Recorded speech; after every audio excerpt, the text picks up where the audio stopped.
Bible గ్రంథంలో నుంచి విందాం. 19వ అధ్యాయం 1వ రాజులు దైవజనుడైన భక్తుడైన ఏలియా గురించి, అక్కడ ఏలియా పరిచర్యలో కొన్ని కార్యాలు మనం చాలాసార్లు విన్నాం. మరొక విషయము ఈరోజు కొత్తగా ప్రభు మనతో మాట్లాడునుగాక. దయచేసి అందరూ దేవుని వాక్యాన్ని శ్రద్ధగా విందాం. ఎవరు అనాలోచన ఉండగా ప్రభు మాట విందాం. ప్రభు మాట నీ హృదయాన్ని, నీ మనసుని పరిశుద్ధ పవిత్ర పరిశుద్ధి, ఆ వాక్యం నిన్ను బలపరిశుద్ధి. వినటకు చెవులు గలవాడు వినుగాకని ప్రభు అంటున్నాడు.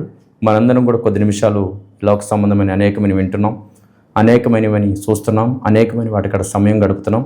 అనేక విషయాల్లో సమయం మొత్తం వృధా అవుతుంది. అయితే దేవుని వాక్యము దగ్గర, దేవుని మాటల దగ్గర నువ్వు సమయాన్ని వెచ్చిస్తే ప్రభు సన్నిధిలో గడపటం వల్ల నీకు దీవెన, నీ ఎముకలకు సత్తువ, నీ కుటుంబానికి ఆశీర్వాదం, నీ మేలు కొరకే దేవుని వాక్యము ప్రకటించబడుతుంది. దయచేసి శ్రద్ధగా విందాం.